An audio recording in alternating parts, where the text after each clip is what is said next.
Hello बच्चों, welcome to your channel physics with King Sen sir. आज हम लेकर के आ गए आप लोगों के लिए इलेक्ट्रिक चार्ज एंड फील्ड का लेक्चर नंबर 5। आज के इस वीडियो में हम लोग सीखेंगे व्हाट इज इलेक्ट्रिक फील्ड और इलेक्ट्रिक लाइन ऑफ फोर्स क्या होता है, इलेक्ट्रिक फील्ड में एक चार्ज पे कैसे फोर्स लगता है, वगैरह वगैरह। आज के इस टॉपिक में हम लोगों को सीखना है। तो टाइम वेस्ट ना करते हुए आते हैं और हेडिंग लगाते हैं आज की, जिसका नाम है, सबसे पहले हेडिंग हम लोग देखते हैं व्हाट इज इलेक्ट्रिक फील्ड। क्या चीज़ पढ़ना है बच्चों? Electric field. इसको हिंदी में कहते हैं वैद्युत क्षेत्र। अच्छा, इलेक्ट्रिक फील्ड को समझने के लिए हमको एक वर्ड का मीनिंग समझना होगा, जिसका नाम है टेस्ट चार्ज। देखो, जनरली अगर कोई एक चार्ज पार्टिकल है तो वह अपने चारों ओर एक फील्ड डेवलप कर लेता है, एक प्रभाव उत्पन्न करता है। उस फील्ड या प्रभाव को हम लोग इलेक्ट्रिक फील्ड बोलते हैं। क्या बोलते हैं? Electric field. तो उसको हम लोग वैद्युत क्षेत्र कहते हैं। लेकिन अगर हम कोई एक ऐसा चार्ज ले लिए जिसका मैग्नीट्यूड बहुत छोटा है, वो पॉजिटिव नेचर का है और उसका खुद के कारण बनने वाला इलेक्ट्रिक फील्ड नगण्य है, इलेक्ट्रिक फील्ड जीरो है, तो इस चार्ज को हम लोग नाम देते हैं टेस्ट चार्ज। मतलब ये हुआ टेस्ट चार्ज, एक बहुत छोटे परिमाण का, एक अत्यंत सूक्ष्म परिमाण का एक ऐसा धनावेश होता है जिसका खुद के कारण इलेक्ट्रिक फील्ड जीरो होता है या खुद के कारण प्रभाव शून्य होता है। ये केवल पता करता है कि कहीं पे इलेक्ट्रिक फील्ड है या नहीं है तो कैसा है, ये सारी चीज़ों को हमको बताता है और इसका खुद के कारण कोई इफेक्ट नहीं होता। ऐसे चार्ज को हम बोलते हैं टेस्ट चार्ज। तो ये कहलाता है परीक्षण आवेश, या इसको हम बोलते हैं टेस्ट चार्ज। ओके, तो ये होता है टेस्ट चार्ज। अच्छा, इलेक्ट्रिक फील्ड क्या होता है, इसके बारे में बात करें तो इलेक्ट्रिक फील्ड होता है एक चार्ज के चारों ओर का एक ऐसा फील्ड, एक आवेश के चारों ओर का एक ऐसा प्रभाव जिसमें कोई टेस्ट चार्ज अपने ऊपर लगने वाले फोर्स को एक्सपीरियंस करता है, अपने ऊपर लगने वाले बल का अनुभव करता है।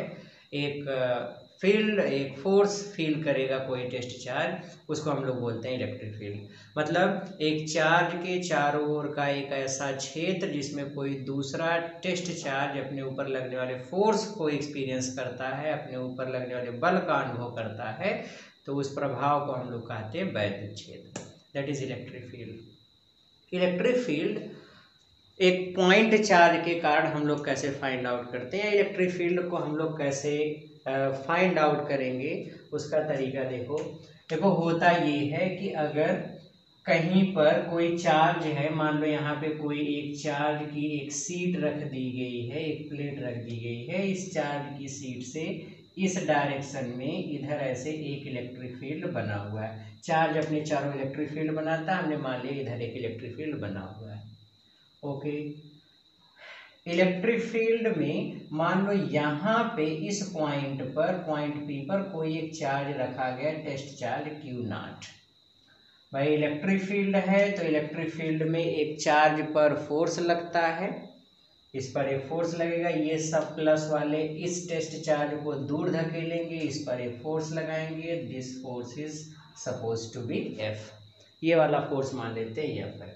ओके, तो वैद्युत क्षेत्र में स्थित किसी परीक्षण आवेश पर जो बल लगता है, इस फोर्स और उस टेस्ट चार्ज की निष्पत्ति, मतलब इसके अनुपात को, परीक्षण आवेश और इस बल, वैद्युत क्षेत्र के भीतर किसी बिंदु पर रखे गए परीक्षण आवेश पर लगने वाले बल और इस परीक्षण आवेश के अनुपात को, इस परीक्षण आवेश के मान के अनुपात को हम इस पॉइंट पर इंटेंसिटी ऑफ इलेक्ट्रिक फील्ड बोलते हैं। इसको कहते हैं वैद्युत क्षेत्र की तीव्रता और इसको E से दिखाते हैं।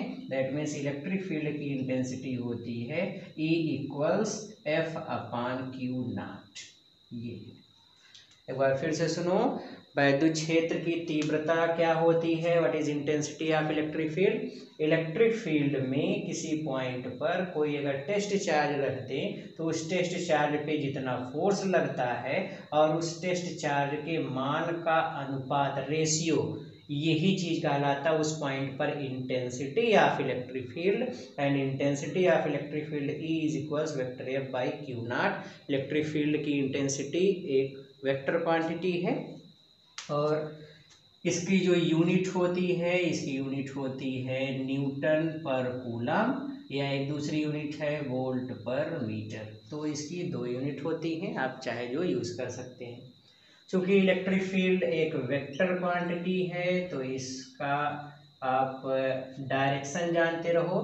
देखो इलेक्ट्रिक फील्ड अगर एक पॉइंट चार्ज के कारण हमको फाइंड करना है किसी पॉइंट पर, जैसे ये प्लस क्यू चार्ज है और यहाँ पे इस पॉइंट P पर इलेक्ट्रिक फील्ड हमको फाइंड करना है, तो चार्ज अपने चारों ओर एक फील्ड बनाता है जिसको हम इलेक्ट्रिक फील्ड कहते हैं।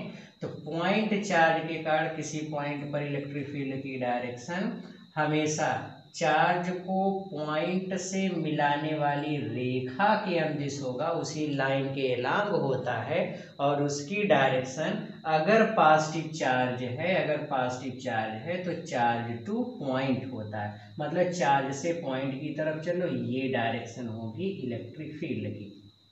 अगर मान लो निगेटिव चार्ज है तो निगेटिव चार्ज पर या निगेटिव चार्ज के कारण किसी पॉइंट पर जो इलेक्ट्रिक फील्ड होता है उस इलेक्ट्रिक फील्ड की डायरेक्शन होती है पॉइंट टू चार्ज। किधर से किधर होती है? पॉइंट टू चार्ज, मतलब इस पॉइंट से इस चार्ज की तरफ ये इलेक्ट्रिक फील्ड होता है। तो याद रखो पॉजिटिव चार्ज के कारण किसी पॉइंट पर इलेक्ट्रिक फील्ड की direction charge two point, negative charge के कारण किसी पॉइंट पर इलेक्ट्रिक फील्ड की डायरेक्शन पॉइंट टू चार्ज होता है। इस चीज को दिमाग में बैठा लेंगे। ओके, तो ये हुआ इलेक्ट्रिक फील्ड। अब ध्यान से इस चीज को खूब अच्छे से समझो, मैं जितनी बातें बता रहा हूँ उस चीज को खूब अच्छे से समझते जाओ। ओके, तो ये तो रहा इलेक्ट्रिक फील्ड के बारे में। अभी देखो इलेक्ट्रिक फील्ड में अगर किसी भी चार्ज पार्टिकल को हम रखते हैं तो इलेक्ट्रिक फील्ड में वो चार्ज पार्टिकल अपने ऊपर एक फोर्स एक्सपीरियंस करता है, और जो फोर्स लगता है उस फोर्स की कैलकुलेशन हम कैसे करेंगे, ध्यान से सुनो। अभी अभी हम लोगों ने देखा कि intensity of electric field, intensity of electric field जिसको हिंदी में कहते हैं वैद्युत क्षेत्र की तीव्रता, ये होता है E equals F by Q not. This is formula of intensity of electric field eight A point. Okay, अब अगर यहाँ पे मान लो हम टेस्ट चार्ज के स्थान पे कोई चार्ज ले लें, फॉर ए चार्ज Q, एक चार्ज ले लेते हैं Q, तो यहाँ पे अब अगर टेस्ट चार्ज के स्थान पे ये चार्ज ले लेंगे तो E की वैल्यू F बाई क्यू हो जाएगा। यहाँ से अगर F निकालेंगे तो इसका इधर मल्टीप्लाई कर दो Q इंटू E। ये इलेक्ट्रिक फील्ड में चार्ज पर लगने वाला फोर्स है। इलेक्ट्रिक फील्ड के अंदर हमेशा चार्ज पे फोर्स लगेगा। अब इलेक्ट्रिक फील्ड में चार्ज पर कितना फोर्स लगता है? F बराबर Q into E। Suppose to be here an electric field, एक इलेक्ट्रिक फील्ड यहाँ पे मान लेते हैं इलेक्ट्रिक फील्ड है E, इसकी इंटेंसिटी है E। अगर हम यहाँ पे कोई एक चार्ज रख देते हैं प्लस Q, तो याद रखो प्लस Q चार्ज पर इलेक्ट्रिक फील्ड में हमेशा फोर्स लगता है इलेक्ट्रिक फील्ड की डायरेक्शन में, ये फोर्स की डायरेक्शन होगी। इन इलेक्ट्रिक फील्ड या वैद्युत क्षेत्र में वैद्युत बल की दिशा हमेशा इलेक्ट्रिक फील्ड की डायरेक्शन में होता है, और फोर्स कितना होता है? F बराबर Q इंटू मैग्नीट्यूड, तो वही रहता है। अगर हम यहाँ पे निगेटिव चार्ज ले लें, एक माइनस Q चार्ज ले लें, तो माइनस Q चार्ज पे लगने वाला फोर्स हमेशा इलेक्ट्रिक फील्ड के अपोजिट डायरेक्शन में होता है। इधर होता है इलेक्ट्रिक फील्ड के अपोजिट डायरेक्शन, इस डायरेक्शन में। तो ये फोर्स का मैग्नीट्यूड उतना ही होगा बट डायरेक्शन इसकी अपोजिट हो जाएगी। मतलब इलेक्ट्रिक फील्ड के अंदर एक चार्ज पार्टिकल पे फोर्स लगता है, और अगर वो पॉजिटिव चार्ज है तो इलेक्ट्रिक फील्ड की डायरेक्शन में फोर्स लगेगा, नेगेटिव चार्ज है तो opposite to the electric field लगेगा। तो फोर्स की डायरेक्शन पॉजिटिव चार्ज के लिए इलेक्ट्रिक फील्ड की डायरेक्शन में, नेगेटिव चार्ज के लिए इलेक्ट्रिक फील्ड के अपोजिट डायरेक्शन में होता है। इतनी सी बात क्लियर हो गई? ओके, अब देखो, चूंकि इलेक्ट्रिक फील्ड में एक चार्ज पार्टिकल पे फोर्स लगता है, इसलिए हम किसी एक चार्ज पार्टिकल को इलेक्ट्रिक फील्ड में उसके वेट के साथ बैलेंस कर सकते हैं। अब वेट के साथ उस चार्ज पार्टिकल को कैसे बैलेंस करेंगे, ध्यान से देखो। मान लो कि यहाँ पे एक इलेक्ट्रिक फील्ड ले लिया गया है, यहाँ पर एक इलेक्ट्रिक फील्ड ले लिया गया है, और इस इलेक्ट्रिक फील्ड में यहाँ पे देखो इलेक्ट्रिक फील्ड इस तरीके से डेवलप किया गया है। ये डायरेक्शन है इलेक्ट्रिक फील्ड की, ये है। मान लो कि यहाँ पे कोई एक चार्ज पार्टिकल है, इस चार्ज पार्टिकल का मास है m, और हमको ये कहा जा रहा है कि इस चार्ज पार्टिकल को ऐसे बैलेंस करना है। मतलब एक इलेक्ट्रिक फील्ड ऐसे ऊपर की तरफ बना हुआ है, यहाँ पे एक पॉजिटिव चार्ज पार्टिकल, हमने एक छोटा सा कण ले लिया है। हमने कहा कि इस कण को ऐसे यहाँ पे रख दो, ये ऐसे हवा में टिका रहे, ना तो नीचे गिरे ना तो ऊपर, ना तो ऊपर जाए, बस वहीं टिका रहे, तो वो कंडीशन बैलेंस की कंडीशन होती है। अब बैलेंस की कंडीशन में ये है चार्ज पार्टिकल, इसका मास है m, तो वेट इसका नीचे की तरफ काम करेगा डाउनवर्ड डायरेक्शन में m इंटू जी, ये होगा भार नीचे की तरफ। इलेक्ट्रिक फील्ड में चूंकि चार्ज पार्टिकल है, मान लो इसका चार्ज है q, तो चार्ज पार्टिकल है, तो चार्ज पार्टिकल में पॉजिटिव चार्ज, इलेक्ट्रिक फील्ड में चार्ज पार्टिकल पर इलेक्ट्रिक फील्ड की डायरेक्शन में फोर्स लगता है। ये इलेक्ट्रिक फील्ड है, इलेक्ट्रिक फील्ड की डायरेक्शन में पॉजिटिव चार्ज पे फोर्स लगता है, तो ये पॉजिटिव चार्ज, इस पर एक फोर्स लगेगा, इलेक्ट्रिक फोर्स की डायरेक्शन पॉजिटिव चार्ज पे लगने वाले फोर्स की डायरेक्शन इलेक्ट्रिक फील्ड की डायरेक्शन में हुआ, दिस इज F। तो ये फोर्स हुआ, ये इसका वेट हुआ। अगर ये बैलेंस्ड की कंडीशन में है, अगर ये संतुलन की अवस्था में है, तो मतलब ना तो ये नीचे जा रहा ना तो ऊपर, मतलब दोनों फोर्स बराबर है, तो इसको हम लोग बोलते हैं बैलेंस की कंडीशन है। अगर ये संतुलन की अवस्था में है, बैलेंस्ड कंडीशन है, तो ऐसी सिचुएशन में हम ये लिख सकते हैं कि F किसके बराबर है, mg के, और F इलेक्ट्रिकल फोर्स है, that is QE equals mg। तो इलेक्ट्रिक फील्ड में चार्ज पार्टिकल पे लगने वाला फोर्स Q इंटू ई होता है, और ये किसके बराबर हो जाएगा, m इंटू जी के। इस पर एक छोटा सा क्वेश्चन देखते हैं, इस बैलेंस वाले कंडीशन में कैसे हम लोग क्वेश्चंस को सॉल्व करेंगे। आ जाओ देखते हैं छोटा सा क्वेश्चन। क्वेश्चन क्या है बच्चों, आ जाओ समझते हैं। सवाल में बस इतनी सी चीज कही गई है कि किसी स्थान पे एक कोई चार्ज पार्टिकल है, इस चार्ज पार्टिकल का आवेश है 10⁻⁻⁶ कूलम। एक कोई आवेशित कण जिसका आवेश है 10⁻⁻⁶ कूलम, इस चार्ज पार्टिकल का मास है 10⁻⁴ kg। इस चार्ज पार्टिकल को, इस कण को कितनी वैद्युत क्षेत्र में हम रखें, कितना वैद्युत क्षेत्र इस पर लगाएं कि यह जो आवेशित कण है उस वैद्युत क्षेत्र में बैलेंस्ड की कंडीशन में रहे, मतलब संतुलन की अवस्था में रहे, बैलेंस्ड कंडीशन में रहे, बैलेंस्ड कंडीशन में रहे। और यहाँ पे हम मान लेते हैं g की वैल्यू 10 मीटर पर सेकंड स्क्वायर है। पहले क्वेश्चन ध्यान से समझो, जब तक क्वेश्चन नहीं समझेंगे तब तक मज़ा नहीं आएगा सवाल लगाने में। देखो, कहा गया एक चार्ज पार्टिकल है, उस चार्ज पार्टिकल को किस इंटेंसिटी के इलेक्ट्रिक फील्ड में रखा जाए कि ये चार्ज पार्टिकल अपने भार से संतुलित हो जाए, मतलब ना तो नीचे गिरे ना तो ऊपर गिरे, जहाँ रख दे वहीं पे पड़ा रहे, बैलेंस्ड की कंडीशन में रहे। जब बैलेंस्ड की कंडीशन कहा दी जाएगी तो एकदम सिंपल सी भाषा में हमको समझ लेना है कि वही फार्मूला लगाना। बैलेंस्ड की कंडीशन में क्या होता है, F बराबर mg, या F की वैल्यू QE बराबर mg, हमको E फाइंड आउट करना है, तो E equals mg/q। So E equals what is mg, mg की वैल्यू, m की वैल्यू किसके बराबर 10⁻⁴, g की वैल्यू 10 डिवाइड बाई q की वैल्यू किसके बराबर 10⁻�6, ये इससे कैंसिल हो जाएगा 10⁻², ये ऊपर आएगा तो +2, और इसका मल्टीप्लाई कर देंगे तो E इक्वल्स 1000 न्यूटन पर कूलम। इतना इलेक्ट्रिक फील्ड की इंटेंसिटी होनी चाहिए इसके वेट को बैलेंस करने के लिए, 1000 न्यूटन प्रति कूलम, इतना इलेक्ट्रिक फील्ड होना चाहिए। बात आ गई समझ में। तो इस तरीके से बैलेंस्ड वाले पर क्वेश्चंस को सॉल्व करना है। ओके, बहुत आसान सी टॉपिक है, बहुत सिंपल सी चीज़ है। ओके, अब आते हैं कि हम लोग देखते हैं कि एक पॉइंट चार्ज के कारण इलेक्ट्रिक फील्ड कितना होता है और उसकी कैलकुलेशन कैसे करते हैं।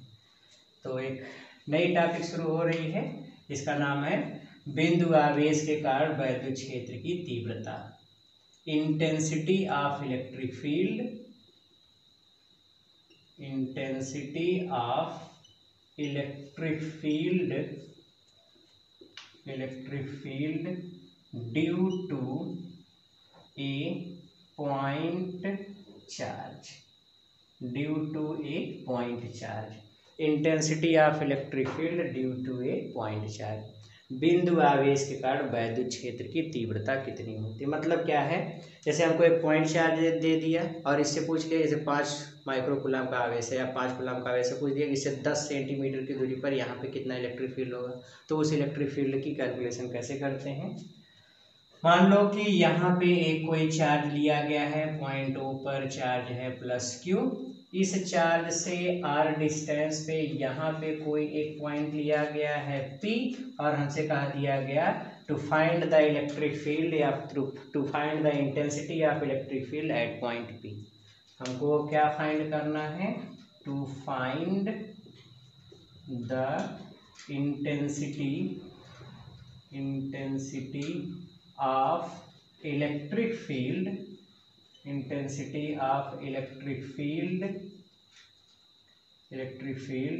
Eight point P। हमको पॉइंट P पर वैद्युत क्षेत्र का मान ज्ञात करना है। तो पॉइंट P पर इंटेंसिटी ऑफ इलेक्ट्रिक फील्ड कैसे फाइंड आउट करेंगे, आइए देखते हैं। जिस पॉइंट पर हमको intensity of electric field find out करना है, उस पॉइंट पर हम रख देते हैं एक टेस्ट चार्ज। कौन सा चार्ज, टेस्ट चार्ज, मतलब इसकी टेस्टिंग हो रही है, ठीक है, एक टेस्ट चार्ज रख देते हैं। अब देखो, जिस पॉइंट पे यहाँ पे हमको फाइंड करना है इलेक्ट्रिक फील्ड, वहाँ पे टेस्ट चार्ज रख दिया। ये +Q, इस +Q0 पे एक फोर्स लगाएगा, इसको दूर धकेलेगा, तो इस पर एक फोर्स लगा दिया, this is F। According to Coulomb's law this force is equals K into Q1 Q2/r²। तो Q1 है Q इंटू Q2 है Q0 अपान बीच की डिस्टेंस है R, तो r² हो गया। चूंकि इंटेंसिटी ऑफ इलेक्ट्रिक फील्ड होता है E equals F/Q0, so E equals what is F, F की वैल्यू किसके बराबर है, F की वैल्यू है Q0/r², और इसी में भाग देना है Q0 से, तो Q0 से Q0 मर जाएगा, E इक्वल्स मिल गया KQ/r²।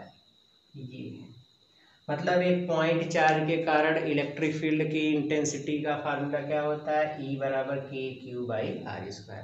एक छोटा सा फार्मूला है, इस फार्मूले पे हम लोगों को बहुत से क्वेश्चन मिलते हैं, खास करके न्यूट्रल पॉइंट फाइंड करने का फार्मूला। अब न्यूट्रल पॉइंट फाइंड करने का फार्मूला क्या है, कैसे हम उसको फाइंड करेंगे, क्या कहना चाह रहा हूँ मैं, उस चीज़ को समझो।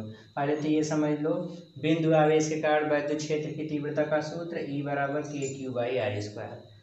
Electric field due to a point charge E equals KQ/r²। ये होता है, और डायरेक्शन हमने पहले ही बता दिया था, पॉजिटिव चार्ज के कारण किसी पॉइंट में फाइंड करना है तो चार्ज टू पॉइंट, और निगेटिव चार्ज है तो पॉइंट टू चार्ज, ये इसकी डायरेक्शन होती है।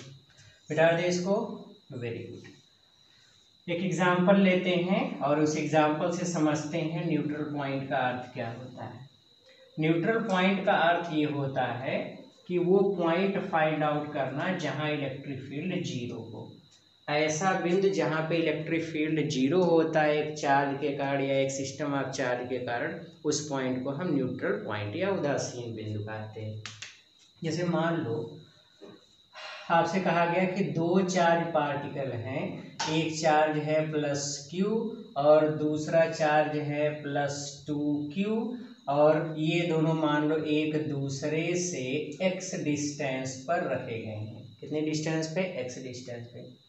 कहा गया इन दोनों चार्ज को मिलाने वाली लाइन के किस बिंदु पर, इन दोनों चार्ज को मिलाने वाली लाइन के किस बिंदु पर इलेक्ट्रिक फील्ड 0 होगा। फाइंड द पॉइंट या find the position of that point at which the net electric field due to both this charges will be 0। आपको इन दोनों चार्ज पार्टिकल के कारण इलेक्ट्रिक फील्ड कहाँ जीरो होगा वही हमको फाइंड आउट करना है। सवाल समझ लो, दो चार्ज हैं, इनके बीच में कहाँ इलेक्ट्रिक फील्ड जीरो होगा वो पॉइंट फाइंड करना है। मान लेते हैं कि यहाँ कहीं पे इस पॉइंट P पे सपोज इलेक्ट्रिक फील्ड जीरो होगा, तो जिस पॉइंट पर इलेक्ट्रिक फील्ड जीरो होगा उस पॉइंट को हम न्यूट्रल पॉइंट कहते हैं। न्यूट्रल पॉइंट की पोजीशन कैसे फाइंड आउट करोगे? मान लो Q1 से यह x डिस्टेंस पे है और प्लस Q से अब x तो मान चुके हैं, ये मान लो ये वाली डिस्टेंस है a, कितनी है a डिस्टेंस। अगर ये a डिस्टेंस है और यहाँ से अब ये इस पॉइंट से इसके बीच की दूरी कितनी बचेगी? दोनों चार्ज के बीच की डिस्टेंस x थी, प्लस Q से इस पॉइंट के बीच की दूरी a है, तो ये डिस्टेंस कितनी बची? टोटल में से इसको घटा दो तो this distance will be x minus a। Okay, अब देखो इलेक्ट्रिक फील्ड, देखो इलेक्ट्रिक फील्ड वहीं पे जीरो हो सकता है जहाँ पे इलेक्ट्रिक फील्ड अपोजिट डायरेक्शन में मिले। इस प्लस Q के कारण इलेक्ट्रिक फील्ड यहाँ पे मान लेते हैं E1, तो E1 की डायरेक्शन किधर होगी? इस तरीके से पॉजिटिव चार्ज है, ये पॉइंट है, तो पॉजिटिव चार्ज के कारण पॉइंट पर इलेक्ट्रिक फील्ड की डायरेक्शन चार्ज टू पॉइंट, मतलब ये डायरेक्शन हुई, दिस इज E1। ये भी पॉजिटिव चार्ज है तो इसके कारण यहाँ पे इलेक्ट्रिक फील्ड की डायरेक्शन चार्ज टू पॉइंट, तो चार्ज टू पॉइंट ये हो गई E2, ये है। ओके, अब देखो अगर नेट इलेक्ट्रिक फील्ड जीरो होना है, मतलब न्यूट्रल पॉइंट का मतलब क्या होता है? न्यूट्रल पॉइंट का मतलब नेट इलेक्ट्रिक फील्ड कितना होना चाहिए? जीरो। जिस पॉइंट पर रिजल्टेंट इलेक्ट्रिक फील्ड जीरो हो, नेट इलेक्ट्रिक फील्ड जीरो हो, उस पॉइंट को हम बोलते हैं न्यूट्रल पॉइंट। अब यहाँ पे ई नेट की वैल्यू निकालोगे तो ई नेट किसके बराबर मिलेगा? तो नेट इलेक्ट्रिक फील्ड दोनों अपोजिट डायरेक्शन में है, तो जो बड़ा होगा उसमें से छोटे वाले को घटा देंगे। जब यहाँ पे नेट इलेक्ट्रिक फील्ड जीरो है तो इसका मतलब दोनों बराबर हुए, मतलब ई नेट अगर जीरो कर देंगे तो E2 माइनस E1 मैग्नीट्यूड इसका मिलेगा, E1 को इधर कर लो तो E1 बराबर E2। ये फार्मूला है, ये तरीका है न्यूट्रल पॉइंट्स को फाइंड करने का। तो अब से याद रखो एकदम सिंपल भाषा में, वो पॉइंट अगर आपको फाइंड आउट करने के लिए कहा जाए जहाँ पे नेट इलेक्ट्रिक फील्ड जीरो होगा तो उसके लिए एकदम सिंपल सा तरीका E1 बराबर E2 कर दो, नेट इलेक्ट्रिक फील्ड जीरो हो जाएगा। आ जाओ इस पर कुछ सवाल समझते हैं, फिर उसके बाद चलते हैं आगे। मिटा दे इसको। ओके, देखिए कैसे क्वेश्चन को सॉल्व करना है। पहला क्वेश्चन लिया गया, कहा गया कि दो चार्ज पार्टिकल हैं, एक है प्लस 4Q और दूसरा चार्ज पार्टिकल है +Q, एक दूसरे से 10 सेंटीमीटर की डिस्टेंस पे है। +4Q चार्ज से कितनी दूरी पर नेट वैद्युत क्षेत्र या परिणामी वैद्युत क्षेत्र जीरो होगा? Find the neutral point of this lines joining the two charges. आपको इन दोनों आवेशों को मिलाने वाली रेखा पर किस बिंदु पर वैद्युत क्षेत्र जीरो होगा वो आपको फाइंड आउट करना है। तो या आपको हम ऐसे क्वेश्चन लिख दें, सभी के लिए रहेगा, find the position of point at which the E net that mean net electric field is equals zero. उस पॉइंट की पोजीशन आपको फाइंड करना है जहाँ पे नेट इलेक्ट्रिक फील्ड जीरो होगा। तो हम क्या करेंगे, यहाँ पे मान लो कोई एक पॉइंट है, यहाँ पे P, यहाँ पे मान लो इलेक्ट्रिक फील्ड जीरो होता है, तो +Q से मान लो इसकी डिस्टेंस है x, तो ये जो डिस्टेंस रिमेनिंग डिस्टेंस मतलब बची हुई दूरी कितनी हो जाएगी? 10 - x, इतना हो गया। इलेक्ट्रिक फील्ड देखो +4Q के कारण पॉइंट पर इलेक्ट्रिक फील्ड इस डायरेक्शन में होगा, देखो अपोजिट डायरेक्शन में लेगी तभी इलेक्ट्रिक फील्ड जीरो होगा। और ये भी याद रखो चार्ज पे भी बहुत मैटर करता है, वो पॉइंट जहाँ पे नेट इलेक्ट्रिक फील्ड जीरो होगा वो हमेशा क्लोजर टू स्मॉलेस्ट चार्ज होता है। मतलब अगर किसी सिस्टम में कई चार्ज, जैसे यहाँ पे दो चार्ज हैं, तो वो पॉइंट जहाँ पे नेट इलेक्ट्रिक फील्ड जीरो मिलेगा वो हमेशा किसके समीप रहता है? +Q के। अरे भाई +Q है, डिस्टेंस कम रहेगी तभी इलेक्ट्रिक फील्ड जीरो होगा। ये तो +Q 4Q बड़ा वैसे भी है, डिस्टेंस भी कम है, इलेक्ट्रिक फील्ड ज़्यादा, इधर वाला ज़्यादा इधर वाला कम हो जाएगा, तो जीरो कहाँ से मिलेगा? इसलिए ये हमेशा क्लोज टू स्मॉलेस्ट चार्ज होता है। ओके, तो इस डायरेक्शन में हो गया, इस 4q के कारण इलेक्ट्रिक फील्ड, इस +q के कारण यहाँ पे इलेक्ट्रिक फील्ड, तो ये इस डायरेक्शन में हो जाएगा E2। अब चूंकि नेट इलेक्ट्रिक फील्ड 0 कहा दिया गया, इसलिए हमको मिल जाएगा E1 बराबर E2, रिलेशन हमको पता है। इसके कारण यहाँ पे इलेक्ट्रिक फील्ड E1 है, E1 का मान निकालो K into q by r square, r की वैल्यू x है तो x स्क्वायर बराबर E2 की वैल्यू निकालोगे तो K इंटू चार्ज है Q बाई डिस्टेंस है 10 माइनस x का होल स्क्वायर, तो K से K मर गया, Q से Q मर गया, तो ये हो जाएगा 4 by x square, 4 by x square equals 1/10 minus x का whole square. Okay, so we can write it 2/x का whole square equals 1/10 minus x का whole square, square square cancel, तो इसका क्रॉस मल्टीप्लाई कर लो, 20 माइनस 2x इक्वल्स x, इसको इधर ले जाओ तो 3x इक्वल्स 20, तो x इक्वल्स 20/3 सेंटीमीटर। तो कितनी डिस्टेंस पे नेट इलेक्ट्रिक फील्ड 0 मिलेगा? 20/3 सेंटीमीटर की डिस्टेंस पे, इतनी दूरी पर नेट इलेक्ट्रिक फील्ड 0 मिलेगा। ओके, तो ये तरीका है नेट इलेक्ट्रिक फील्ड 0 का अगर है तो वो ज्ञात करने का। कभी कभी अपोजिट चार्ज देता है तो अपोजिट चार्ज में याद रखो कि नेट इलेक्ट्रिक फील्ड या न्यूट्रल पॉइंट दोनों चार्ज को मिलाने वाली रेखा के बीच में ना मिल करके बाहर मिलते हैं, दोनों लाइन से बाहर, क्योंकि देखो अपोजिट डायरेक्शन में इलेक्ट्रिक फील्ड चाहिए। अगर अपोजिट डायरेक्शन में इलेक्ट्रिक फील्ड नहीं हुआ तो नेट इलेक्ट्रिक फील्ड 0 नहीं होगा। जैसे यहीं पे मान लो एक चार्ज है -4q और एक चार्ज है +q, कहा गया नेट इलेक्ट्रिक फील्ड कहाँ पे 0 होगा, किस पॉइंट पे? तो अगर हम वो पॉइंट बीच में कहीं पर भी ले, यहाँ यहाँ यहाँ कहीं पर भी अगर लेते हैं, पॉइंट पे बीच में ले लेते हैं, तो माइनस के कारण इलेक्ट्रिक फील्ड की डायरेक्शन क्या होता है? नेगेटिव चार्ज के कारण किसी पॉइंट पर इलेक्ट्रिक फील्ड .2 चार्ज, तो इसके कारण E1 इस डायरेक्शन में हो जाएगा, ये E1 हो गया। पॉजिटिव चार्ज के कारण किसी पॉइंट पर इलेक्ट्रिक फील्ड चार्ज 2 पॉइंट, तो भी इसी डायरेक्शन में हो गया, E1 और E2 दोनों सेम डायरेक्शन में हो गए, तो E नेट निकालोगे तो E1 प्लस E2 हो जाएगा, भाई डायरेक्शन सेम है, दोनों ऐड हो जाएंगे तो क्या कभी 0 होंगे? नहीं। तो यहाँ E1 बराबर E2 वाला कंडीशन नहीं, मतलब नेट इलेक्ट्रिक फील्ड 0 नहीं मिलेगा तो न्यूट्रल पॉइंट नहीं मिलेगा। इसलिए हमेशा वो पॉइंट हमेशा दोनों चार्ज को मिलाने वाली लाइन से बाहर होना चाहिए। -4q है +q है, और हमने वो भी बताया था कि पॉइंट हमेशा वो पॉइंट न्यूट्रल पॉइंट कहाँ मिलेगा? क्लोजर टू द या close to the smallest charge या स्मॉलर चार्ज। तो स्मॉलर चार्ज ये है कि इसके समीप यहाँ पे हमको पॉइंट लेना है, ये है। इस पॉइंट पर इलेक्ट्रिक फील्ड देखोगे तो -q के कारण पॉइंट पर इलेक्ट्रिक फील्ड, तो 0.2 चार्ज, तो 0.2 चार्ज ऐसे चलोगे तो ये डायरेक्शन हो गई E1 की, +q के कारण किसी पॉइंट पर इलेक्ट्रिक फील्ड, तो चार्ज 2 पॉइंट, तो ये डायरेक्शन हो गई E2 की। तो देखो यहाँ पे E1 E2 अपोजिट डायरेक्शन में, अब E1 बराबर E2 हो सकता है या नेट इलेक्ट्रिक फील्ड 0 मिल सकता है, तो हमेशा आउटसाइड मिलेगा। अगर हमको नेट इलेक्ट्रिक फील्ड 0 चाहिए तो वो वाला पॉइंट कहाँ पे मिलेगा? आउटसाइड में, दोनों रेखाओं को, दोनों चार्ज को मिलाने वाली रेखा के बीच में नहीं मिलेगा, या रेखा पर नहीं, उसके बाहर मिलेगा। ओके, उसी लाइन पे ही मिलेगा, लेकिन चार्ज के बीच में नहीं, चार्ज के बाहर मिलेगा। तो ये तरीका है नेट इलेक्ट्रिक फील्ड 0 या न्यूट्रल पॉइंट फाइंड करने का। ओके, मिटा देते हैं इसको। ओके,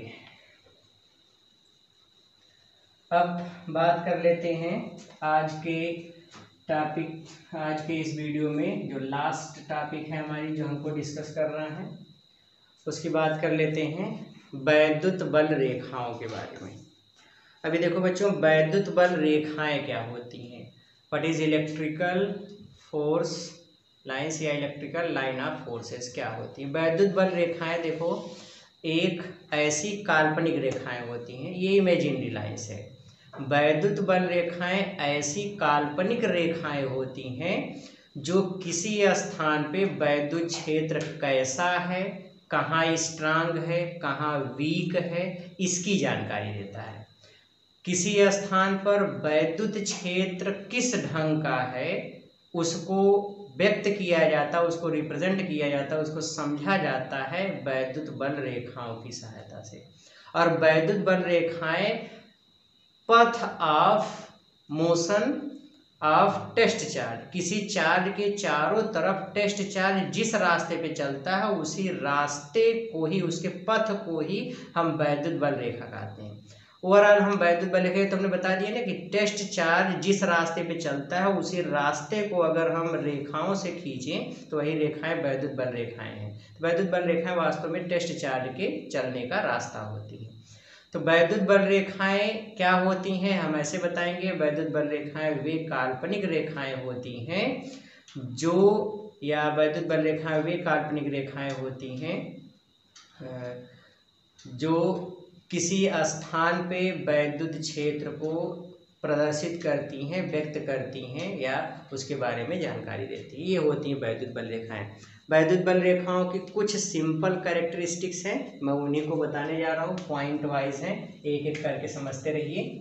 पहली पॉइंट क्या है वैद्युत बल रेखाओं में, तो पहली प्रॉपर्टी इसकी ये है कि वैद्युत बल रेखाएं हमेशा एक पॉजिटिव चार्ज से बाहर की तरफ निकलती हैं। ये हमेशा पॉजिटिव चार्ज से किधर निकलेंगी, बाहर की तरफ, ऐसे। तो वैद्युत बल रेखाएं पॉजिटिव चार्ज से बाहर की तरफ निकलती हैं इस तरीके से, और ये बाहर अनंत तक चली जाती हैं। ये पहली प्रॉपर्टी है। किसी धन आवेश के कारण वैद्युत बल रेखाएं सदैव धन आवेश से बाहर की तरफ निकलती हैं। दूसरी पॉइंट, अगर निगेटिव चार्ज है तो वैद्युत बल रेखाएं बाहर अनंत से आकर के उसी निगेटिव चार्ज पर मर्ज हो जाती हैं, खत्म हो जाती है, टर्मिनेट हो जाती हैं। तो वैद्युत बल रेखाएं अनंत से आकर के किसी ऋण आवेश पर समाप्त होती हैं। अगर कहीं पर पॉजिटिव और निगेटिव दोनों चार्ज हैं तो पॉजिटिव से निकलेगी वैद्युत बल रेखाएं और निगेटिव पर समाप्त होंगी। इधर भी ऐसे पॉजिटिव से निकलेंगी और निगेटिव पर खत्म होगी, यहाँ भी पॉजिटिव से निकलेंगी, निगेटिव पे खत्म होगी। और इधर तो ऐसे है तो स्ट्रेट हो गई, इधर तो यहाँ नहीं पाएगी, लेकिन जितनी वैद्युत बल रेखाएं अगर निकल रही हैं तो उसका अल्टीमेटम कहाँ पे होगा, तो उसका अल्टीमेटम होगा कि वो पॉजिटिव से निकले और निगेटिव वाले चार्ज पर जाके मर्ज हो जाए, खत्म हो जाए, ये होता है। तो वैद्युत बल रेखा, अगर मान लीजिए किसी स्थान पे दो सिमिलर चार्ज हुए, प्लस प्लस वाले दोनों चार्ज हुए, तो प्लस प्लस वाले चार्ज के बीच में देखो यहाँ वैद्युत बल रेखाएं बाहर निकलेंगी, यहाँ भी बाहर निकलेंगी, यहाँ पर भी बाहर निकलेंगी ऐसे, तो ये है, यहाँ पर भी ऐसे बाहर की तरफ निकलेंगी। लेकिन जो वैद्युत बल रेखा इधर जाने वाली थी वो ऐसे रिपल्सन के कारण थोड़ा सा कर्व बना लेंगी, तो यहाँ पर ये इस तरीके से ऐसे मुड़ते हुए निकलेंगी, बीच में ऐसे पॉइंट मिलेंगे जहाँ नेट इलेक्ट्रिक फील्ड 0 होगा। ओके, तो इस तरीके से वैद्युत बल रेखाएं होती हैं। तो पॉजिटिव चार्ज के कारण वैद्युत बल रेखाएं चार्ज से बाहर की तरफ निकलती हैं, निगेटिव चार्ज पर बाहर से आकर के निगेटिव चार्ज पर खत्म हो जाती हैं। और अगर प्लस और माइनस दो चार्ज हैं तो प्लस से निकलेंगी और माइनस पर खत्म हो जाएंगी। तो ये वैद्युत बल रेखाओं के कुछ गुण हुए। नेक्स्ट प्रॉपर्टी वैद्युत बल रेखाओं की क्या है, देखिए, अगर किसी स्थान पे वैद्युत बल रेखाएं पास पास हैं, अगर किसी स्थान पे वैद्युत बल रेखाएं पास पास हैं तो उस स्थान पे वैद्युत क्षेत्र स्ट्रांग होता है, तो बताता है स्ट्रांग इलेक्ट्रिक फील्ड को। और किसी स्थान पे अगर वैद्युत बल रेखाएं दूर दूर हैं तो वो बताता है वीक इलेक्ट्रिक फील्ड को। क्या बताता है, वीक इलेक्ट्रिक फील्ड। मतलब जिस स्थान पे वैद्युत बल रेखाएं पास पास होती हैं वहाँ वैद्युत क्षेत्र प्रबल होता है, जहाँ दूर दूर होती है वहाँ वैद्युत क्षेत्र दुर्बल होता है। अगर किसी स्थान पे वैद्युत बल रेखाओं की दिशाएं समान हो और उनके बीच की लंबवत दूरियां भी एक समान हो तो इस स्थान पर बनने वाले इस वैद्युत क्षेत्र को यूनिफॉर्म इलेक्ट्रिक फील्ड बोलते हैं, एक समान वैद्युत क्षेत्र कहते हैं। अच्छा, अगर मैं यहाँ पे वैद्युत बल रेखाओं को ऐसे दिखा दूँ कि यहाँ पे पास पास हैं और यहाँ पे थोड़ा दूर दूर हो गए, तो क्या ये वैद्युत क्षेत्र एक समान वैद्युत क्षेत्र कहलाएगा? नहीं, क्योंकि यहाँ पास पास हो गए तो यहाँ प्रबल है, यहाँ दूर दूर हो गए तो यहाँ दुर्बल है, तो प्रबल और दुर्बल तो एक समान नहीं होगा। इसीलिए कहा गया बीच की लंबवत दूरियां भी बराबर रहे, दिशाएं भी समान रहे, तो हम उसको बोलते हैं यूनिफॉर्म इलेक्ट्रिक फील्ड, एक समान वैद्युत क्षेत्र कहते हैं। ओके, तो ये हो गया। नेक्स्ट प्रॉपर्टी है वैद्युत बल रेखाओं की कि वैद्युत बल रेखाएं हमेशा सरफेस के परपेंडिकुलर होती हैं। जिस भी आवेशी सतह से ये निकलती हैं या जिस पर आती हैं उस सतह पर हमेशा, मान लो ये पॉजिटिव चार्ज कोई सरफेस है, तो वैद्युत बल रेखाएं जब भी निकलेंगी तो इस सतह के साथ कितना कोण बनाएंगी, 90 डिग्री का। हर जगह इसका एंगल 90 डिग्री का होगा। तो वैद्युत बल रेखाएं हमेशा सतह के साथ कितना कोण बनाती हैं, 90 degree. Electric lines of forces is always perpendicular to the surface, ये हमेशा सरफेस के लंबवत होती है। और किसी भी स्थान पे वैद्युत बल रेखा के किसी भी बिंदु पर खींची गई स्पर्श रेखा उस बिंदु पर इलेक्ट्रिक फील्ड की डायरेक्शन को बताता है, या उस बिंदु पर अगर कोई चार्ज रख दिया गया तो उस चार्ज पर लगने वाले फोर्स की डायरेक्शन को बताता है। ठीक है, अगर कोई पॉजिटिव चार्ज है तो उस पॉइंट पर चार्ज पर लगने वाले फोर्स की डायरेक्शन बताता है। मतलब वैद्युत बल रेखा के किसी भी बिंदु पर खींची गई स्पर्श रेखा उस बिंदु पर रखे आवेश पर लगने वाले बल की दिशा अथवा वैद्युत क्षेत्र की दिशा को व्यक्त करता है। तो ये इसकी प्रॉपर्टी हुई। इसी में एक बड़ी इंपॉर्टेंट प्रॉपर्टी ये आती है कि दो वैद्युत बल रेखाएं एक दूसरे को कभी नहीं काट सकती, क्योंकि अगर ये दोनों एक दूसरे को काट देंगी तो ये वाली लाइन के अकॉर्डिंग यहाँ स्पर्श रेखा खींचेंगे तो इसकी स्पर्श रेखा ऐसे जाएगी, ये है, इसकी स्पर्श रेखा ऐसे जाएगी, तो ये बता रहे कि दिशा इधर है इलेक्ट्रिक फील्ड की या फोर्स की डायरेक्शन इधर है, और यहाँ ये वाली लाइन बताएगी कि नहीं स्पर्श रेखा इधर जा रही है तो फोर्स की डायरेक्शन इधर होनी चाहिए। ये बता रहा फोर्स की डायरेक्शन या इलेक्ट्रिक फील्ड की डायरेक्शन इधर है, और ये बता रही है वाली लाइन बता रही इधर है। तो एक ही कटान बिंदु पर वैद्युत क्षेत्र या वैद्युत बल की दो दिशाएं मिलेंगी, जो कि इम्पॉसिबल है। इलेक्ट्रिक फील्ड या इलेक्ट्रिकल फोर्स में बस खाली एक डायरेक्शन होती है, तो ये वाली चीज़ पॉसिबल नहीं है। मतलब दो वैद्युत बल रेखाएं एक दूसरे को कभी नहीं काट सकती। अगर काटेंगी तो इलेक्ट्रिक फील्ड की दो डायरेक्शन मिलेगी, जो कि जनरली इम्पॉसिबल है। ओके, तो ये इसके कुछ सिंपल कैरेक्टरिस्टिक्स थे जो अभी हमने बताया। तो ये वैद्युत बल रेखाओं के गुण होते हैं। तो ये वैद्युत बल रेखाएं हैं जो किसी स्थान पे वैद्युत क्षेत्र को व्यक्त करती हैं। ठीक है, यहाँ तक वाली बड़ी ही बेसिक सी चीज़ें थी, बड़ी ही जेन्युइन चीज़ें थी। अभी बच्चों थोड़ा सा एटमॉस्फेयर थोड़ा सा गड़बड़ चल रहा है, इसलिए थोड़ा सा लेक्चर में फेस पे ऐसी ग्लोइंग वो नहीं आ पा रही, वो थोड़ा स्माइलिंग फेस नहीं है, कोई बात नहीं। बट कल से हम लोग पढ़ेंगे तो थोड़ा सा हमने अरेंजमेंट दूसरे ढंग से किया है, तो वहाँ पे आपको एक नई एनर्जी के साथ टीचिंग हमारी देखने को मिलेगी, और आप लोग भी मेहनत से या अच्छे से हैप्पी पढ़ने की कोशिश करेंगे। ठीक है, आज के इस वीडियो में इतना ही। अब आप अपना प्रैक्टिस सेट अटेम्प्ट करिए, कुछ क्वेश्चन को देखिए। मिलते हैं कल की क्लास में, तब तक के लिए पढ़ते रहिए, मेहनत करते रहिए। All the very very very best. Hello बच्चों, तो शुरू करते हैं अब आज का कितना सीखा। देखिए ये पार्ट 4 है इलेक्ट्रिक चार्ज एंड फील्ड का, बट कितना सीखा वाला सीरीज का 03 वाला पार्ट है। तो सीधे आते हैं क्वेश्चन पे, लेते हैं क्वेश्चन नंबर फर्स्ट। देखते हैं क्वेश्चन नंबर फर्स्ट में क्या चीज़ दी गई है। क्वेश्चन नंबर फर्स्ट है, इसमें लिखा है कि 2 charges 2 microcoulomb and 8 microcoulomb are placed 20 centimetre apart. Find the position of the point where the electric field intensity will be 0। हमसे ये कह रहा है सवाल में कि दो चार्ज पार्टिकल हैं, एक है 2 माइक्रोकूलम का और एक चार्ज पार्टिकल है, ये है 8 माइक्रोकूलम का। दोनों एक दूसरे से कुल 12 सेंटीमीटर की डिस्टेंस पे हैं। कहा गया कि वो पॉइंट फाइंड करो जहाँ पे इलेक्ट्रिक फील्ड इंटेंसिटी 0 होगी। इन दोनों के कारण नेट इलेक्ट्रिक फील्ड जहाँ 0 होगा वो फाइंड करना है। तो अभी हम लोगों ने थ्योरी क्लास में ये देखा कि अगर दो चार्ज सेम नेचर के हैं, या तो प्लस प्लस या माइनस माइनस, तो नल पॉइंट या ऐसा पॉइंट जहाँ इलेक्ट्रिक फील्ड 0 हो वो हमेशा दोनों चार्ज को मिलाने वाली लाइन पर और दोनों चार्जों के बीच में कहीं भी मिलता है। यहाँ कहीं पर भी मिल सकता है। हम मान लेते हैं इस पॉइंट P पर नेट इलेक्ट्रिक फील्ड 0 है, और ये पॉइंट P इस 2 माइक्रोकूलम वाले चार्ज से टोटल x डिस्टेंस पे है।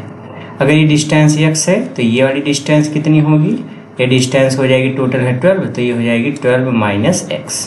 इतनी हो जाएगी 12 माइनस x, इतनी हो गई।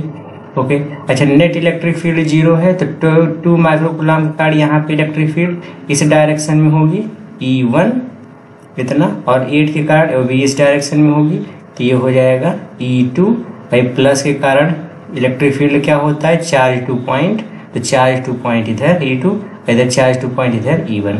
अच्छा, नेट इलेक्ट्रिक फील्ड 0 है, तो जब नल पॉइंट फाइंड करना हो तो हम क्या फार्मूला लगाते हैं, E1 बराबर E2। E1 की वैल्यू क्या है, इसके कारण यहाँ पे इलेक्ट्रिक फील्ड पॉइंट चार्ज के कारण इलेक्ट्रिक फील्ड क्या होता है, KQ बाई R स्क्वायर। तो यहाँ पे K इंटू Q क्या है, 2 माइक्रोकूलम अपान डिस्टेंस कितना है x, तो x का स्क्वायर बराबर दूसरे में K इंटू Q का मान कितना है 8 माइक्रोकूलम डिवाइड बाई x के स्थान पे क्या है 12 माइनस x इसका होल स्क्वायर। ओके, तो K से K, माइक्रोकूलम से माइक्रोकूलम, और 2 1 ज़ा 2, 2 4 ज़ा 8, तो ये कैंसिल हो गया। तो ये मिल गया 1 upon x square equals 4 upon 12 minus x का whole square. Okay, so this is 1 upon x का whole square equals 2 upon 12 minus x का होल स्क्वायर। तो यहाँ से स्क्वायर से स्क्वायर मर गया, क्रॉस मल्टीप्लाई कर लो, 12 minus x equals 2x, 2x को इधर ले जाओ, 12 इक्वल्स 3x, सो 3 4 ज़ा 12, सो यहाँ से मिल गया x इक्वल्स 4 सेंटीमीटर। तो कहाँ पे इलेक्ट्रिक फील्ड 0 मिलेगा, तो आंसर है 2 माइक्रोकूलम से 4 सेंटीमीटर की डिस्टेंस पे इलेक्ट्रिक फील्ड 0 होगा। तो ये वाला ऑप्शन इसका सही होगा, मतलब ये वाला इसका आंसर होगा। ओके, तो इस तरीके से इस क्वेश्चन को सॉल्व करना था। चलते हैं अगले क्वेश्चन पे, लेते हैं क्वेश्चन नंबर 2। क्वेश्चन नंबर 2 में क्या चीज़ दिया गया है, calculate the electric field intensity which would be the just sufficient to balance the weight of a particle of charge minus 10 microcoulomb and mass 10 to the power minus 5 kg। ये बच्चों power दिखाएगा, ठीक है, ऐसा चिन्ह अगर कहीं मिलता है तो आप पावर समझो। टेक G इक्वल्स 10 मीटर पर सेकेंड स्क्वायर, ये आपको इतना देना है। तो यहाँ पे अगर देखें तो हमसे कहा गया कि इलेक्ट्रिक फील्ड की इंटेंसिटी, वैद्युत क्षेत्र की तीव्रता क्या होगी जो इस 10 की घात -5 किलोग्राम के पिंड को या कण को इलेक्ट्रिक फील्ड में बैलेंस करने के लिए या उसको हैंग करने के लिए जरूरी है। देखो, इलेक्ट्रिक फील्ड में जब मास को बैलेंस करना हो तो उसके लिए हम लोग क्या तरीका लगाते हैं, QE बराबर mg। इलेक्ट्रिक फील्ड में मास को बैलेंस करने के लिए या वेट को बैलेंस करने के लिए कौन सा इक्वेशन बनाते हैं, QE बराबर mg। ये तो होता है इलेक्ट्रिक फील्ड में वेट को बैलेंस करते समय ये इक्वेशन है। तो यहाँ से हमको इलेक्ट्रिक फील्ड पूछा गया है, तो E बराबर क्या होगा, mg by q। So E equals what is m की वैल्यू कितना है 10 to the power minus 5 kg into g कितना है 10 डिवाइड बाई q कितना है 10 माइक्रोकूलम, तो 10 into 10 to the power minus 6। हम यहाँ पे डायरेक्शन नहीं फाइंड कर रहे केवल मैग्नीट्यूड, इसलिए चार्ज को विद साइन नहीं लेना, हमेशा पॉजिटिव लेना है। तो 10 से 10 कैंसिल हो गया, ये ऊपर जाएगा तो ऊपर जाएगा तो घात हो जाएगी +1, सो E कितना आ जाएगा 10 न्यूटन पर कूलम। तो कितना इलेक्ट्रिक फील्ड मिलेगा 10 न्यूटन पर कूलम, ये वाला इसका आंसर होगा। ओके, चलते हैं अगले क्वेश्चन पे, लेते हैं क्वेश्चन नंबर 3। देखते हैं क्वेश्चन नंबर 3 क्या है। क्वेश्चन नंबर 3 में है a metal sphere is placed in a uniform electric field. एक कोई धातु का स्फीयर है जिसको एक समान वैद्युत क्षेत्र में रखा जाता है। Which one is the correct electric line of force, इसमें कौन सी वैद्युत बल रेखा सही होगी। तो बच्चों, इलेक्ट्रिक लाइन ऑफ फोर्स की कैरेक्टरिस्टिक हमने पढ़ा है, उसमें देखो एक कैरेक्टरिस्टिक ये है कि electric field lines are always perpendicular to the surface. ये सरफेस के साथ हमेशा कितना एंगल बनाती है 90 डिग्री। नेगेटिव होगा तो उस चार्ज की तरफ जाएंगे और पॉजिटिव चार्ज होगा तो चार्ज से बाहर निकलेंगी, लेकिन हमेशा सरफेस के परपेंडिकुलर होती है। तो यहाँ पे देखो, ये स्फेरिकल सरफेस है, जो पहली वाली लाइन आ रही है क्या ये 90 डिग्री पर है, नहीं। ये एंगल 90 डिग्री पर है, नहीं। पहले वाला तो हो नहीं सकता। दूसरे वाले को देखें तो ये आ रही है परपेंडिकुलर तो, बट ऐसे बीच में कर्व्ड हो गई है, जो कि पॉसिबल नहीं है। इलेक्ट्रिक फील्ड लाइंस ऐसे कर्व नहीं होती। जब भी कोई, अब यहाँ पे अगर कोई और चार्ज नहीं है, कुछ नहीं, यूनिफॉर्म इलेक्ट्रिक फील्ड में कर्व वाला पोर्शन होता ही नहीं है, तो ये वाला गलत जवाब हो जाएगा। दूसरा भी। तीसरे वाले में देखेंगे फिर से एंगल 90 डिग्री का नहीं है, तो तीसरा वाला भी ऑप्शन गलत ही होगा। चौथे वाले में देखते हैं इलेक्ट्रिक फील्ड लाइंस जब इस सरफेस से निकल रही हैं या इस सरफेस पे आ रही है, जैसे इधर से आ रही है इधर से निकल रही है, तो ये सरफेस के साथ परपेंडिकुलर है। ये वाला एंगल इसका क्या है 90 डिग्री, ये वाला एंगल क्या है 90 डिग्री। रही बात कर्व की, तो देखो इनसाइड द स्फीयर, अगर कहीं पर भी किसी भी स्फीयर को अगर इलेक्ट्रिक फील्ड में रख देंगे, यूनिफॉर्म इलेक्ट्रिक फील्ड में, तो इसके अंदर में इलेक्ट्रिक फील्ड 0 रहेगा, बाहर ऐसे इलेक्ट्रिक फील्ड मिलेगी। तो इसके अंदर तो कोई इलेक्ट्रिक फील्ड है नहीं, तो यहाँ पे कोई वैद्युत बल रेखा बड़ी नहीं है, इसलिए यहाँ से गई, यहाँ से निकल गई। पूरे चारों विकल्पों में बस खाली आपको ये ध्यान में देखना है कि कहाँ पे इलेक्ट्रिक फील्ड लाइन सरफेस के परपेंडिकुलर है। तो इसमें कोई भी ऐसी सिचुएशन नहीं है जहाँ पे सरफेस के परपेंडिकुलर हो हर जगह। जैसे यहाँ पे इस बगल तो है, लेकिन यहाँ पे परपेंडिकुलर नहीं है, इसलिए भी गलत है। तो हम देखते हैं ऑप्शन नंबर 4 में हमेशा परपेंडिकुलर मिल रही है, इसलिए हम बोलेंगे option 4 is the correct option. तो कहा गया कि इसमें कौन सी वैद्युत बल रेखा सही है, तो चौथी वाली वैद्युत बल रेखा सही है, बाकी तीनों गलत हैं। ओके, तो इस तरीके से इसको सॉल्व करना था। आ जाइए चलते हैं अगले क्वेश्चन पे, लेते हैं क्वेश्चन नंबर 4। क्वेश्चन नंबर 4 में क्या चीज दिया गया है? क्वेश्चन नंबर 4 में दिया गया है बच्चों, हमसे ये कहा गया है कि 2 point charge -q and q by 2 are situated at the origin and at the point A 0 0 respectively.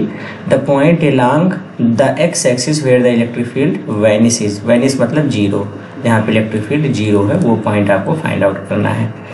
हमसे ये कहा गया कि 2 चार्ज पार्टिकल हैं, एक चार्ज पार्टिकल है q -q, ये ओरिजिन पे है, ओरिजिन का कोऑर्डिनेट 0 0 0 यहाँ पे है। दूसरा एक चार्ज पार्टिकल है और ये चार्ज पार्टिकल है q/2 प्लस में, और ये चार्ज पार्टिकल इसका कोऑर्डिनेट है a, 0 0। अब a एक्स एक्सिस पर ये डिस्टेंस चल रहा, मतलब ये वाली डिस्टेंस कितनी है a टोटल। ओके, कहा गया कि वो पॉइंट फाइंड करो, the point along the x axis where the electric field is vanishes. तो आपको वो पॉइंट फाइंड करना है जो एक्स अक्ष के अलोंग हो, मतलब एक्स अक्ष के मूल बिंदु से दूरी नापी जाए, एक्स अक्ष के अलोंग हो और वहाँ इलेक्ट्रिक फील्ड 0 हो। तो एक्स एक्सिस के अलोंग हम मान लेते हैं यहाँ पे कोई एक पॉइंट है P, ये पॉइंट है P। एक्स एक्सिस के अलोंग मान लो मूल बिंदु से टोटल x डिस्टेंस पे ये पॉइंट है जहाँ पे इलेक्ट्रिक फील्ड 0 है। ई नेट कितना है 0, नेट इलेक्ट्रिक फील्ड 0 है। अब यहाँ पे इलेक्ट्रिक फील्ड 0 है। अब देखो -q से x डिस्टेंस पे पॉइंट हो गया, तो +q से कितना डिस्टेंस, इस q/2 से कितना डिस्टेंस होगा इसका, यहाँ से यहाँ तक की डिस्टेंस है a, यहाँ से यहाँ तक की डिस्टेंस है x, तो बची दूरी कितनी हो जाएगी x - a। तो ये वाली डिस्टेंस कितनी हो बचेगी, तो ये डिस्टेंस बचेगी यहाँ से यहाँ तक का x - a, इतनी डिस्टेंस बच जाएगी। ओके, तो ये डिस्टेंस हो गई। अब हमको सब डिस्टेंस पता है, तो जब भी इलेक्ट्रिक फील्ड 0 हो उस पॉइंट के लिए हमारे पास क्या इक्वेशन होता है, जब नेट इलेक्ट्रिक फील्ड 0 होगा तो E1 बराबर E2। अब E1 क्या है, -q के कारण इलेक्ट्रिक फील्ड, -q के कारण पॉइंट P पर इलेक्ट्रिक फील्ड निकालोगे तो माइनस के कारण पॉइंट 2 चार्ज होता है, तो ये डायरेक्शन हो गई E1 की, और +q/2 के कारण इलेक्ट्रिक फील्ड इस डायरेक्शन में जाएगा क्योंकि वो चार्ज 2 पॉइंट होता है, तो ये डायरेक्शन हो गई E2 की। ओके, तो इस तरीके से E1 E2 अपोजिट डायरेक्शन में मिलेंगे। E1 की वैल्यू क्या है, k × q/x की वैल्यू यहाँ से यहाँ तक की डिस्टेंस x ही है, तो x² इक्वल्स E2 की वैल्यू क्या है, k × चार्ज है q/2 और डिस्टेंस कितना x - a, तो x - a का होल स्क्वायर, k q से k क्यूब मर जाएगा, 1/x का होल स्क्वायर इक्वल्स 1/ आप इसको लिखो √2x - a और पूरे का होल स्क्वायर। तो स्क्वायर से स्क्वायर भी कैंसिल हो गया, क्रॉस मल्टीप्लाई कर लो तो ये हो जाएगा √2x - a इक्वल्स x, अंदर मल्टीप्लाई करिए, √2x minus √2 × a equals x को इधर ले जाओ, √2x - x equals √2 × a। So x time √2 - 1 equals √2 × a। So x equals √2a divide by √2 - 1। So this is the answer. तो कौन सा ऑप्शन इसमें सही होगा, पहला वाला तो गलत है, दूसरा भी गलत है, तीसरा वाला ऑप्शन सही है, चौथे वाले में प्लस लग गया इसलिए चौथा वाला भी गलत है। तो कौन सा ऑप्शन सही होगा, option number 3 is the correct option. तो इस तरीके से इसको सॉल्व करना था। आ जाइए चलते हैं अगले क्वेश्चन पे, लेते हैं क्वेश्चन नंबर 5। क्वेश्चन नंबर 5 में क्या चीज़ दे रहा है बच्चों? क्वेश्चन नंबर 5 में दिया है 2 charges of 50 microcoulomb and 100 microcoulomb are separated by a distance of 0.6 meter. The intensity of electric field at a point midway between them is. हमसे क्या कहा है सवाल में, उस सवाल को पहले मीनिंग समझते हैं। हमसे ये कहा है कि 2 चार्ज पार्टिकल है, एक चार्ज पार्टिकल है 50 माइक्रोकुलाम का और दूसरा चार्ज पार्टिकल है 100 माइक्रोकुलाम का, और दोनों चार्ज पार्टिकल पॉजिटिव ही हैं। इनके बीच की डिस्टेंस है टोटल 0.6 मीटर। इनके मिडवे मतलब एकदम बीचों बीच वाले पॉइंट पर यहाँ पे कोई पॉइंट रख दिया गया है P। तो आपसे कहा गया the intensity of electric field at the point Midway between them.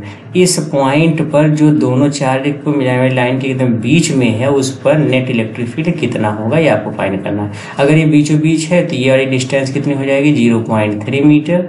तो वही दूरी यहाँ पर भी बचेगी 0.3 मीटर। ये हो गई। देखो प्लस के कारण अब ये भी पॉजिटिव चार्ज, ये भी पॉजिटिव चार्ज, 50 के कारण P पर इलेक्ट्रिक फील्ड हम E1 मान लेते हैं तो उसकी डायरेक्शन इधर होगी, point two charge, this is E1। ये हो गया। 100 के कारण यहाँ पे इलेक्ट्रिक फील्ड निकालोगे तो ये भी चार्ज टू पॉइंट होता है, पॉजिटिव के कारण चार्ज टू पॉइंट। तो चार्ज टू पॉइंट इस डायरेक्शन में इलेक्ट्रिक फील्ड, दूसरे के कारण इलेक्ट्रिक फील्ड हो गया E2। अब देखो E1 और E2 में से कौन बड़ा होगा? दोनों में डिस्टेंस तो सेम है, तो डिपेंड किस पे करेगा? चार्ज पे। तो चार्ज 100 वाला बड़ा है तो इसका मतलब E2 बड़ा होगा, E1 छोटा होगा। तो चूंकि E2 is greater than E1 है, इसलिए जब हम नेट इलेक्ट्रिक फील्ड निकालेंगे तो ये किसके बराबर होगा? E2 minus E1। ओके, सो अब मैग्नीट्यूड की बात कर लेते हैं। तो ई नेट किसके बराबर होगा?